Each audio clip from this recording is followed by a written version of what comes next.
이 윤석열 대통령 체제로 앞으로 2년 반 동안 더 나라를 맡겨갖고 이 나라가 괜찮겠나? 이거 나라가 완전히 망가지는 거 아니냐? 한겨레신문 박찬수 대기자입니다.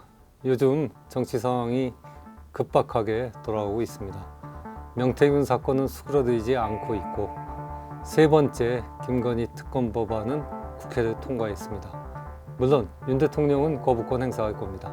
또 지난주에는 이재명 민주당 대표에 대한 법원의 1심 판결이 나왔습니다.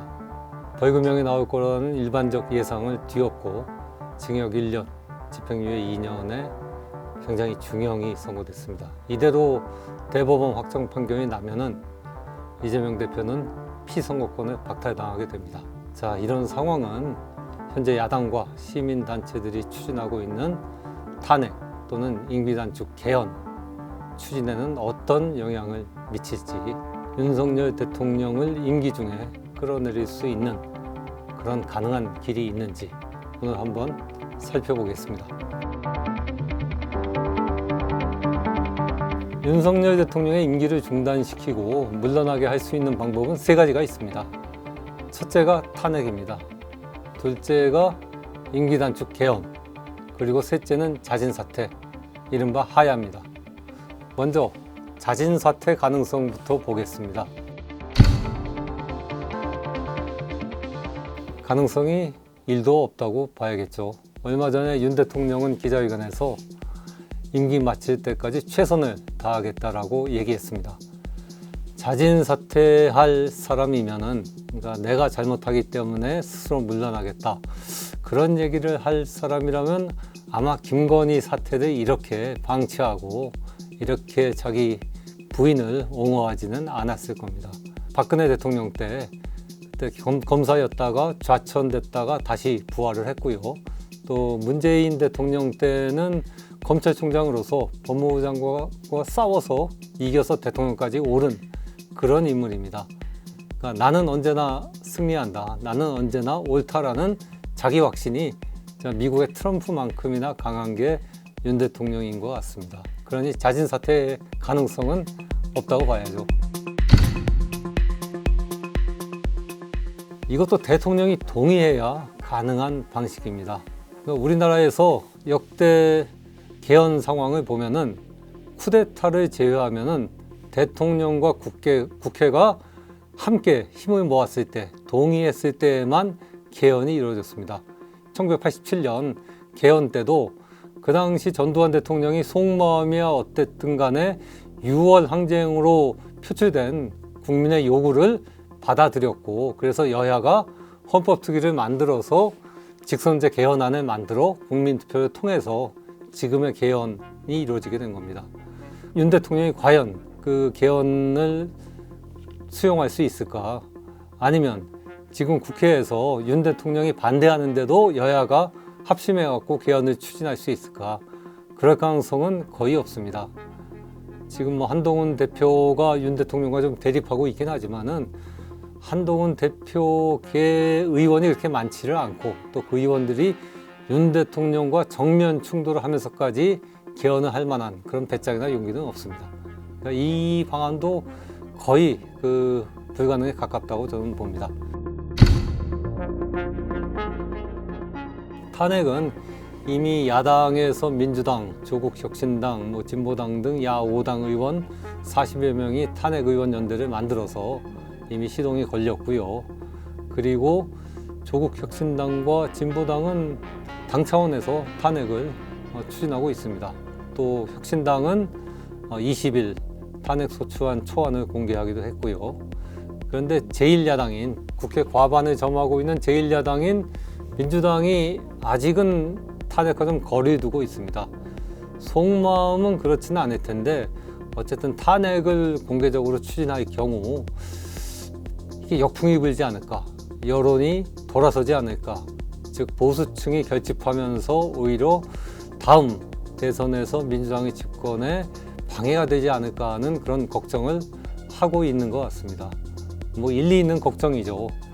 그리고 이런 걱정을 하는 그 배경에는 탄핵은 좀 무리한 행동 아니냐라는 그런 생각이 자리 잡고 있습니다. 즉 탄핵을 하게 되면은 정치가 불안정해지고, 그리고 여야 갈등, 정치의 양극화가 심해져서 민주주의가 위태롭게 된다라는 걱정들이 많습니다. 학계에서도 그렇게 걱정하는 그런 학자들이 꽤 있고요. 그런데 과연 그런가? 정말 탄핵은 민주주의를 위태롭게 하는가? 사실 오늘 제가 꼭 하고 싶었던 얘기도 그렇습니다. 탄핵이란 절차가 과연 민주주의를 위태롭게 하고 정치를 불안정하게 하는가? 그 점에 대해서 한번 좀 말씀드리겠습니다. 탄핵이란 제도가 왜 생겨났냐? 그러니까 대통령은 어떻게 보면 임기가 정해진 왕과 같습니다. 대통령과 왕의 가장 큰 차이가 뭐냐? 바로 종신제냐 아니냐. 미국이든 한국이든 대통령은 4년, 5년의 임기가 있고 대신 왕은 종신직입니다.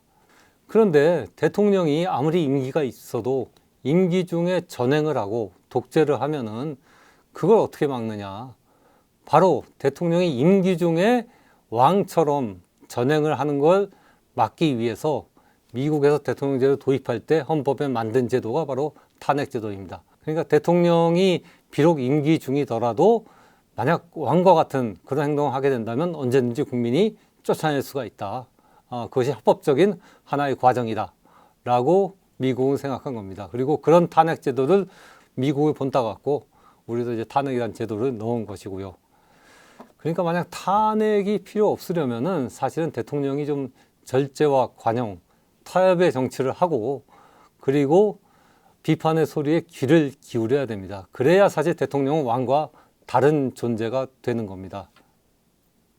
예를 들자면 1997년에 김대중 후보가 당선됩니다. 우리 헌정사상 첫 여야 평화적 정권 교체입니다. 그때 대선에서 당시 이회창 한나라당 후보 동생인 이회성 씨가 경기고를 나왔는데 경기고 동문인 이석희 국세청 차장하고 손잡고 재벌들을 불러서 불법 정치자금을 모금합니다. 그 액수가 한 166억에 달했는데요. 이 돈을 그 당의 공식 사무처 조직을 통해서 전국의 지구당에다 내려보내고 공식 선거운동에 씁니다. 그러니까 불법 정치자금을 공식적인 당자금으로 쓴 겁니다. 근데 그 당시에 검찰이 이 사건을 수사하면서 그 이회성 씨, 이회창 후보 동생 이회성 씨와 그 이석기 국세청 차장만 구속하고 이회창 후보는 조사만 하고 기소를 하지 않습니다. 왜 그랬을까? 이회창 후보는 어쨌든 대선에서 1천만 표 가까운 표를 얻은 후보였기 때문에 그 패배자에 대한 그 승자의 어떤 관용을 베푼 거라고 이렇게 봐야 됩니다. 과거엔 그랬습니다. 과거 우리 정치 관행에서는 선거에서 지면은 정치적 책임은 묻더라도 법적 책임은 묻지 않았다. 이미 선거에서 진 걸로 그 책임을 다했다라고 이렇게 본 것이죠. 그런데 지금은 완전히 상황이 다릅니다. 요즘 뭐 이재명 대표에 대해 검찰이 수사하는 거 보면 며칠 전에도 또 하나 기소를 더했던데 4개, 5개 그 명을 계속 늘리고 뭐 압수수색이라든가 뭐 검찰 조사, 뭐 출두 요구 그런 것들을 정말 수백 번 넘게 계속하고 있습니다. 이런 상황이 과연 정상인가? 그렇지 않죠. 대통령 거부권도 마찬가지입니다. 이 거부권이란 게 법적으로 정해진 대통령의 권한이긴 하지만 이제까지 1987년 민주화 이후에 모든 대통령들은 거부권 행사를 굉장히 조심스럽게 했습니다. 그건 국회에서 정한 그 법률이 마음에 들기 때문이 아니라 어쨌든 마음에 안 들어도 국회가 정한, 입법부가 정한 법률을 존중하는 게 대통령의 도리다라는 그런 판단 때문이었거든요. 근데 윤석열 대통령은 이제까지 1987년 민주화 이후에 모든 대통령들이 행했던 거부권 횟수보다 더 많은 21번의 거부권을 이제까지 행사했고 또 앞으로도 김건희 특검에 대한 거부권을 아마 또 행사할 겁니다. 그러니까 아무리 대통령 권한이라는 게 법에 정해졌다고 해서 타협과 관용의 정치를 마다하고 전횡과 독재를 계속한다면은 이런 대통령은 어쨌든 제어해야 되지 않느냐. 그 제어의 마지막 수단이 바로 탄핵인 것이고, 그러니까 탄핵 추진은 헌정을 유린하거나 헌정을 혼란시키는 게 아니라 실제로 헌정을 복원하고 민주주의를 지키는 그런 길이라고 할 수가 있는 겁니다. 그래서 미국의 톰 긴즈버그 시카고대 로스쿨 교수인데요. 이 톰 긴즈버그 교수는 탄핵을 컴퓨터의 하드 리셋에 비유를 합니다. 우리가 컴퓨터가 다운되면 컴퓨터 전원을 강제로 껐다가 다시 켜지 않습니까? 그렇게 보고는 합니다. 물론 이게 컴퓨터를 껐다 켜는 바람직한 방법은 아니지만은 다운되면은 그거를 빨리 탈피해서 새롭게 컴퓨터를 복원할 수 있는 가장 효율적인 방안이기도 합니다. 탄핵은 바로 하드 리셋과 같다. 즉 민주주의가 위태롭게 되고 대통령이 타협과 그리고 절제와 관용의 정치를 못할 경우에 그런 잘못된 길을 다시 원래의 길로 되돌릴 수 있는 가장 빠르고 신속하고 효과적인 방안이 바로 탄핵이다라고 톰 긴즈버그 교수는 얘기합니다. 그럼 앞으로 우리나라 상황은 어떻게 될까? 저는 결론적으로 말하면 그게 성공하든 성공하지 않든 간에 결국 탄핵이란 길로 갈 수밖에 없다고 봅니다. 임기 단축 개헌을 하면 좋겠지만은 현실적으로 가능하지 않습니다. 탄핵이든 임기 단축 개헌이든 어쨌든 이게 문이 열리려면 열쇠가 있어야 되는데요. 그 열쇠가 저는 김건희 특검이라고 보거든요. 김건희 특검이 이루어지면은 과거 최순실 씨 태블릿 PC가 열렸을 때처럼 김건희 여사와 다른 사람 간에 나눈 수많은 문자, 통화 같은 것들의 내용이 공개될 거고 그런 것들이 이제 국민적인 분노를 확 끌어올리면서 탄핵이든 개헌이든 그쪽의 길로 갈 가능성이 높습니다. 근데 국민들은 만약 그러한 상황이 된다면은 시간이 오래 걸리고 여야가 또 타협해야 하는 개헌보다는 탄핵 쪽을 택할 가능성이 압도적으로 높죠. 근데 이 김건희 특검이 가능하려면은 잘 아시다시피 국민의힘에서 8명의 의원이 더 이탈을 해야 됩니다. 그러니까 김건희 특검법이 아무리 국회에서 의결이 되더라도 대통령이 거부권을 행사하면 그걸 재의결하는데 국회 제적의 3분의 2, 200명의 의원이 필요합니다. 근데 야당은 현재 이준석 의원이 있는 개혁신당까지 다 합쳐도 192석밖에 안 되거든요. 그러니까 국민의힘에서 8명의 의원이 더 추가로 이 김건희 특검에 찬성해야 되는데 지난번 두 번째 특검 제의 요구안이 표결했을 때 4명이 이탈을 했습니다. 그러니까 4명만 더 이탈하면은 국민의힘에서 4명만 더 이탈하면은 김건희 특검이 가능해지는 거죠.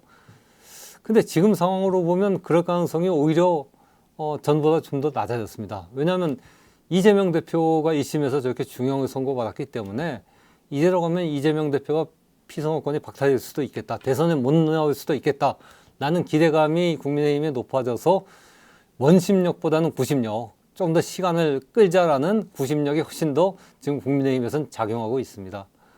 그러니까 한동훈 대표도 요즘 행동을 보면은 얼마 전까지는 윤석열 대통령과 굉장히 대립각을 세우다가 요즘 굉장히 꼬리를 내리고 좀 상당히 타협하는 그런 입장을 보이고 있거든요. 지금 가장 어려운 처지에 놓인 거는 저는 1심에서 중형을 받은 이재명 대표보다도 오히려 한동훈 대표라고 봅니다. 한동훈 대표는 참 활로를 찾기가 지금 쉽지가 않습니다. 윤석열 대통령과 강력하게 대립하면서 옛날 YS 김영삼 대통령이 노태우 대통령을 깔아뭉개고서 대선 후보 자리를 차지했듯이 그런 길을 가야 되는데 그렇게 하기엔 당내 기반이 너무 없고 그렇다고 윤 대통령한테 고개를 숙이고 꼬리를 내리자니 그렇게 되면은 윤 대통령이나 당주류는 절대 한동훈 대표한테 대선 후보 자리에 앉을 거거든요. 이런 딜레마에 있는데 이 딜레마에서 과연 어떻게 벗어날지 이 딜레마를 벗기 위해서 정말 자기 계파 몇 안 되지만 자기 계파 의원들을 이끌고 김건희 특검에 찬성하게 될지 그게 굉장히 키포인트긴 한데 그럴 가능성은 현재로서는 굉장히 적다라고 보여집니다.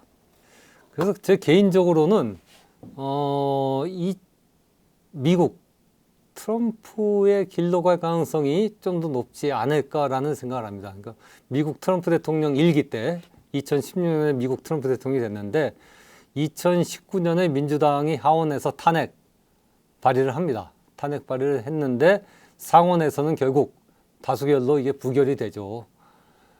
그때 권력남용, 의회 모독 등의 혐의로 민주당이 탄핵 추진을 했지만 결국 상원에서 좌절이 되고 그랬는데 2020년의 대선에서는 어쨌든 정권 교체가 되죠. 트럼프가 떨어지고 바이든 민주당 후보가 당선이 됩니다. 그런 것처럼 어쨌든 우리나라에서도 지금 야당은 아마 탄핵의 길로 갈 수밖에 없을 것 같아요. 국민이 원하고 있기 때문에. 하지만 탄핵의 길로 가지만 현실적으로 탄핵은 굉장히 쉽지 않은 그런 좁은 낭떠러지를 건너야 하는 그런 상황인 것 같습니다. 박근혜 대통령 때 탄핵이 가능했던 이유. 첫째, 최순실 국정농단 사건을 보면서 도저히 그 박근혜 정권으로는 나라를 못 맡기겠다. 우리의 안전과 생명을 지킬 수 없다는 그런 공감대, 분노가 이제 폭발을 했던 거고, 두 번째, 그 당시에는 대안 세력이 있었죠. 바로 지금의 민주당이죠.